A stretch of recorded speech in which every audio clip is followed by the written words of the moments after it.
Assalamualaikum warahmatullahi wabarakatuh. Perkenalkan, saya Zahara dengan NIM A1A221032 dari R002 dari Prodi Pendidikan Sejarah. Yang pertama-tama yang saya hormati Ibu Ani Wahyuni, SPD MPD, selaku dosen mata kuliah Sejarah Asia Tenggara. Baiklah, di sini saya akan memenuhi tugas UTS yang membahas tentang perkembangan negara di Asia Tenggara dari tradisional sampai dengan modern. Thailand adalah salah satu negara di antara negara-negara di kawasan Asia Tenggara. Secara geografis, kawasan Asia Tenggara merupakan kawasan antara benua Australia dan daratan Cina. Dengan letak geografis Thailand, membuat negara yang dijuluki dengan gajah putih ini mudah dijangkau oleh para turis di berbagai penjuru negara. Mayoritas penduduk Thailand beragam Buddha, sedikit yang beragama Islam dan Konghucu. Perkembangan budaya tradisional Thailand telah mengalami transformasi yang kaya dan beragam dari masa ke masa dengan akar dalam sejarah. Agama dan tradisi etnis budaya Thailand mencerminkan pengaruh India, Tiongkok, dan negara-negara tetangga lainnya. Pada abad ke-7 sampai dengan abad ke-13, di mana pada abad ini dipengaruhi oleh Khmer dan Mon. Kerajaan-kerajaan seperti Kerajaan Dvaravati dan Kerajaan Khmer memiliki pengaruh kuat terhadap budaya Thailand. Pengaruh ini terlihat dalam seni arsitektur seperti candi dan kuil-kuil yang diwarisi dari budaya Khmer dan Mon. Memasuki era Ayutthaya pada tahun 1351 sampai 1767 menjadikan era ini salah satu periode paling berpengaruh dalam sejarah budaya Thailand. Kerajaan ini mengalami perkembangan dalam seni, sastra, arsitektur, dan agama Buddha, Theravada. Candi-candi megah dan kuil-kuil dihiasi dengan patung-patung Buddha yang indah, serta seni pahat batu. Setelah runtuhnya Ayutthaya, Kerajaan Thonburi, dan kemudian Kerajaan Rattanakosin, Bangkok muncul sebagai pusat budaya Thailand. Pada masa Rattanakosin, seni lukis dan ukir berkembang pesat. Kerajaan ini juga dikenal akan perkembangan tari tradisional seperti tari kon, atau bisa juga kita sebut tari topeng, dan tari ramwong. Pada abad ke-19, Raja Rama memainkan peran penting dalam modernisasi Thailand. Mereka memperkenalkan reformasi dalam bidang pendidikan, hukum, dan administrasi, tetapi juga berusaha untuk mempertahankan nilai-nilai budaya tradisional. Sebuah revolusi tak berdarah pada tahun 1932 menyebabkan perubahan bentuk negara menjadi monarki konstitusional. Negara yang semula dikenal dengan nama Siam ini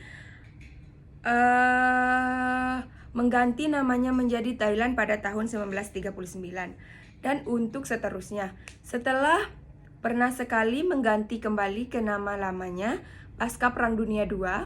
Pada perang tersebut, Thailand bersekutu dengan Jepang. Tetapi saat Perang Dunia II berakhir, Thailand menjadi sekutu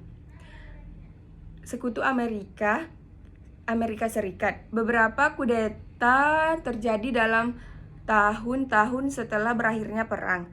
Namun, Thailand mulai bergerak ke arah demokrasi sejak tahun 1980-an. Negara Thailand mengambil bentuk monarki konstitusional dengan sistem demokrasi parlementer, sistem demokrasi parlementer, di mana kekuasaan dan wewenang raja bersifat terbatas, sedangkan urusan pemerintah negara dijalankan oleh Perdana Menteri, yang dilantik sang raja dari anggota menteri, yang dilantik dari anggota-anggota parlemen, dan biasanya adalah pemimpin partai mayoritas. Parlemen Thailand yang bikameral dinamakan Majelis Nasional atau Rata Sapa, yang terdiri dari Dewan Perwakilan yang beranggotakan 500 orang dan Senat yang beranggotakan 200 orang anggota keduanya yang dipilih melalui pemilu rakyat. Anggota Dewan Perwakilan menjalani masa bakti selama 4 tahun, sementara para senator menjalani masa bakti selama 6 tahun. Thailand merupakan salah satu negara dengan pertumbuhan ekonomi tercepat di dunia sejak tahun 1960-an hingga akhir tahun 90-an.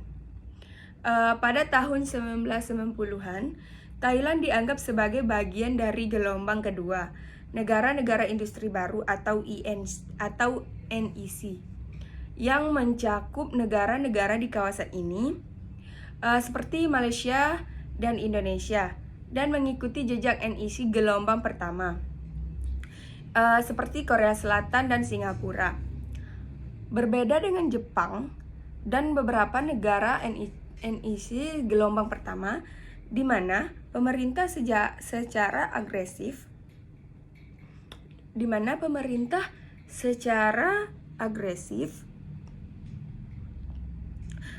menyalurkan model ke sektor industri dengan potensi pertumbuhan tinggi. Thailand bergantung pada bank sentral, independen, dan lembaga keuangan pemerintah lainnya untuk menciptakan kondisi yang tepat bagi pertumbuhan ekonomi dan menyerahkan kepada swasta sektor untuk membuat keputusan bisnis tertentu. Pertumbuhan ini secara substansial meningkatkan standar hidup di Thailand, khususnya di kalangan penduduk perkotaan. Namun, pada bulan Juli 1997, krisis di pasar keuangan Thailand memaksa pemerintah melakukan devaluasi drastis terhadap mata uang Thailand, yang memicu krisis yang lebih luas yang segera melanda sebagian besar Asia Timur dan Tenggara. Krisis sangat parah di Thailand, di mana banyak lembaga keuangan bangkrut atau diambil alih tanpa sumber modal baru. Pembangunan dan usaha ekonomi baru akan terhenti. Peristiwa ini didukung dana moneter intervensif, yaitu IMF, untuk melakukan serangkaian reformasi ekonomi, terutama di sektor keuangan, yang kemudian perekonomiannya mulai pulih.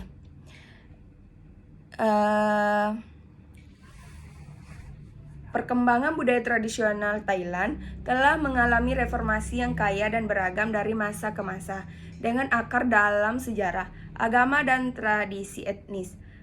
Budaya Thailand mencerminkan pengaruh India, Tiongkok, dan negara-negara tetangga lainnya. Pada abad ke-7 sampai dengan abad ke-13, dan di mana pada abad ini dipengaruhi oleh Khmer dan Mon. Kerajaan-kerajaan seperti Kerajaan Dravati dan Kerajaan Khmer memiliki pengaruh kuat terhadap budaya Thailand. Pengaruh ini terlihat dalam budaya arsitektur seperti candi dan kuil-kuil yang diwarisi dari budaya Khmer dan Mon. Memasuki era Ayutthaya pada tahun 1951 sampai 1767, ini menjadikan era ini salah satu periode yang paling berpengaruh dalam sejarah budaya Thailand. Kerajaan ini mengalami perkembangan dalam seni, sastra, arsitektur, dan agama Buddha. Theravada. Candi-candi megah dan kuil-kuil dihiasi dengan patung-patung Buddha yang indah serta seni pahat batu. Setelah runtuhnya Ayutthaya, kerajaan Thonburi dan kemudian kerajaan Ratanakosin atau Bangkok muncul sebagai pusat budaya Thailand. Pada masa Ratanakosin, seni lukis dan ukir berkembang pesat. Kerajaan ini juga dikenal akan pengembang tari tradisional seperti tari Kon dan tari Ramwong pada abad ke-19 Raja Rama. Memainkan peran penting dalam modernisasi Thailand. Mereka memperkenalkan reformasi dalam bidang pendidikan, hukum, dan administrasi, tetapi juga berusaha untuk mempertahankan nilai-nilai budaya tradisional. Baiklah, itu saja materi yang dapat saya sampaikan. Saya akhiri dengan wassalamualaikum warahmatullahi wabarakatuh.